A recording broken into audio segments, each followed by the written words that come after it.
Hi అండి. Welcome back to my channel Nagamani Telugu వంటలు. ఈరోజు మన ఛానల్లో గుత్తి వంకాయ కర్రీ ఎలా తయారు చేసుకోవాలి అనేది ఈ వీడియోలో చూద్దామండి. చూసారు కదా, చాలా చిక్కగా గ్రేవీ మనకి బిర్యానీలోకైనా, రైస్లోకైనా, చపాతీ, పుల్కా ఎందులోకైనా కూడా చాలా బాగుంటుందండి. టేస్ట్ మాత్రం సూపర్గా ఉంటుంది. ఈ విధంగా మీరు కూడా ఒకసారి ఈ వీడియోలో చూసి తప్పకుండా ట్రై చేయండి. ఇప్పుడు అది ఎలాగో మనం ఈ వీడియోలో చూసేద్దాం. దానికోసం మనం స్టవ్ మీద ఒక ప్యాన్ పెట్టుకొని అందులో కొన్ని పల్లీలు అంటే ఒక 2 టేబుల్ స్పూన్ల పల్లీలు వేసుకొని వేయించుకోవాలి. అవి కొంచెం వేగిన తర్వాత ఒక స్పూన్ మినపగుళ్ళు, ఒక స్పూన్ పచ్చెనపప్పు వేసుకొని మొత్తం కలిసేలాగా మిక్స్ చేసుకొని వేయించుకోవాలి.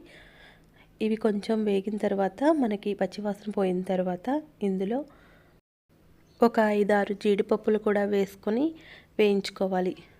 జీడిపప్పు వేసుకోవడం వల్ల కూడా మనకు గ్రేవీ టేస్ట్ అనేది చాలా బాగుంటుంది.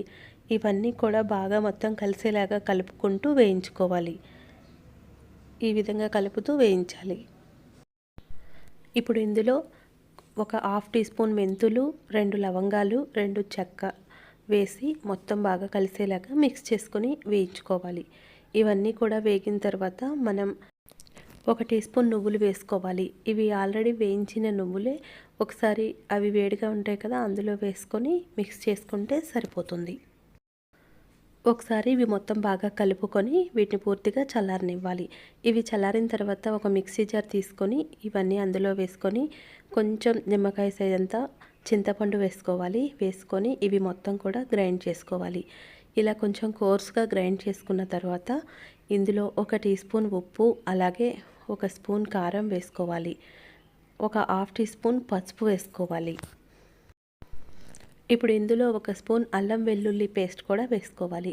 అలాగే ఒక పెద్ద టమాటాని ముక్కలుగా కట్ చేసి ఆ టమాటా అలాగే ఒక పెద్ద ఉల్లిపాయని కట్ చేసుకొని అవి కూడా వేసుకొని ఇవి మొత్తం మనం గ్రైండ్ చేసుకోవాలి. ఈ విధంగా మొత్తం గ్రైండ్ చేసుకుంటే మనకు కర్రీ గ్రేవీ అనేది చాలా బాగా వస్తుంది. మనం ఇవన్నీ వేయించి పట్టుకోవడం ఒకటే ప్రాసెస్ అండి. మనం తెల్లారి కర్రీ చేసుకోవాలి అంటే ఈ నైటే మనం ఈ పేస్ట్ తయారు చేసుకొని ఫ్రిడ్జ్లో పెట్టుకున్నా కూడా సరిపోతుంది.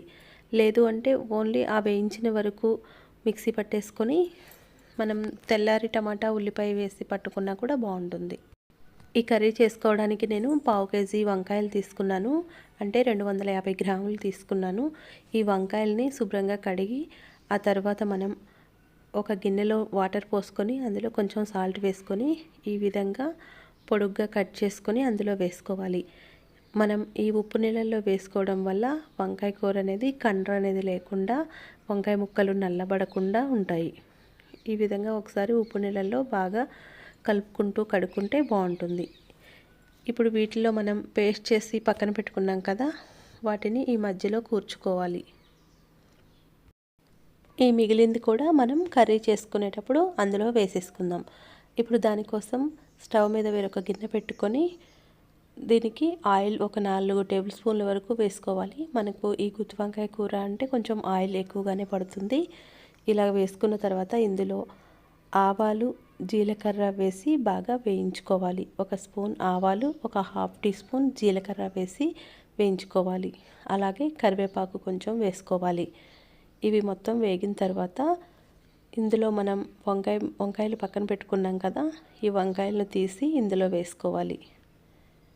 ఇలా వేసుకొని మొత్తం బాగా కలుపుకుంటూ వేయించుకోవాలి. ఇలా వేసుకున్న తర్వాత పైకి కిందకి టర్న్ చేసుకుంటూ ఈ వంకాయల్ని బాగా వేయించుకోవాలి. మనకు ఈ కర్రీ టేస్ట్ మాత్రం చాలా చాలా బాగుంటుందండి. ఒకసారి ఈ ప్రాసెస్లో తప్పకుండా ట్రై చేయండి. ఈ విధంగా ఒకసారి కలుపుకున్నాక మూత పెట్టి ఒక 5 నిమిషాలు మగ్గిన తర్వాత మళ్ళీ మూత తీసి చెక్ చేసుకోవాలి. చూసారు కదా, ఈ విధంగా కలుపుకుంటూ చేసుకోవాలి ఈ కర్రీ అనేది. ఈ విధంగా కలుపుకుంటూ ఉంటే మనకి కర్రీ చాలా బాగా వస్తుంది. ఈ విధంగా మిగిలిన ఈ పేస్ట్ను కూడా తీసి ఇందులో వేసేసుకొని మనం అందులోనే కొన్ని నీళ్లు కలిపి పెట్టుకుంటే మనం కావాలన్నప్పుడు ఈ ఎసరు పోసుకోవడానికి ఉపయోగపడతాయి. ఇది వేసిన తర్వాత మొత్తం ఒకసారి బాగా మిక్స్ చేసుకుంటూ వేయించుకోవాలి. ఇలా వేయించుకోవడం వల్ల మనకి ఇంకా ఈ టమాటాలు, ఉల్లిపాయ పచ్చి వేసాం కదా, ఆ పచ్చి వాసన అనేది పూర్తిగా పోతుంది. ఇలా వేసుకున్న తర్వాత మనం అదే మిక్సీ జార్లో ఒక గ్లాస్ నీళ్లు పోసి తొలిపి ఇందులో పోసేసుకోవాలి. ఇలా పోసుకున్న తర్వాత మొత్తం ఒకసారి బాగా కలిసేలాగా కలుపుకుంటూ మిక్స్ చేసుకోవాలి. ఇలా ఒకసారి మొత్తం కలుపుకున్న తర్వాత మనం దీనిపైన మూత పెట్టేయాలి. ఈ మూత పెట్టేసుకోవడం వల్ల మనకి ఈ వంకాయలు అనేవి బాగా ఉడికిపోతాయి. ఒక 15 మినిట్స్ ఉడికిన తర్వాత మనం మూత తీసి చూసారు కదా, వంకాయలు మొత్తం బాగా మెత్తబడిపోయినాయి. ఈ విధంగా త్వరగా ఉడికిపోతాయి. ఇలా ఒకసారి కలుపుకున్న తర్వాత మళ్ళీ మనం మూత పెట్టి ఇంకో 15 మినిట్స్ వరకు ఉడికించుకుందాం.